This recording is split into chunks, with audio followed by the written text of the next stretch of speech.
உண்மையிலே தான் தெய்வம் இருக்கிறான், அன்புல தான் தெய்வம் இருக்கிறான். புகழ்ச்சியை விட்டுடுங்க, பொருள் ஆசையை விட்டுடுங்க. 10 ரூபா சம்பாரிச்சா சாப்பிடு, 100 ரூபா சம்பாரிச்சா சாப்பிடு, 1000 ரூபாய் சம்பாரிச்சா சாப்பிடு, தப்பே கிடையாது. ஆனா ஊர்ல இருக்கிறதெல்லாம் எனக்கு தான், நீ ஒன்னே எத்தும்ப முடியாது. கோமணம் கூட உன் கோமணமே உனக்கு வராது. உன் உடம்பு வருமா உனக்கு? சொல்லு, வராது. அப்புறம் நீ எதுக்கு ஊர்ல ஆசைப்படுற? நீ வாழறதுக்கு உனக்கு ஒரு 3 படி சோறு வேணும், நீ படுக்கிறதுக்கு ஒரு 6 அடி இடம் வேணும்.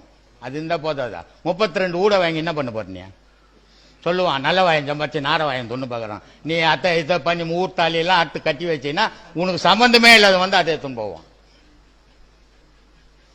பக்தியில் இருக்கிறவன் பண்ணியும் போட்டோம், நமக்கு பயனாது. ஞானத்தை தேர்வு, அதுக்குதான் சொன்னான் அருமையின் அருமையின் ஆசை அருமையின் ஈசனுடன் இருப்பினும் ஆசை அருமைன்னா. நான் கடவுள் கிட்ட இருக்கிறேங்க, என்ன ஆசை ஒண்ணும் பண்ண மாயை காலை பிடிச்சி நடு ரோட்ல அடிச்சிடும் அப்படின்னா. எச்சரிக்கையா இருறாங்க கூட அப்படின்னா. அதனால தெய்வ வழிபாடுன்றது பல விதமா இருக்குது, ஒவ்வொருத்தருக்கும் ஒவ்வொரு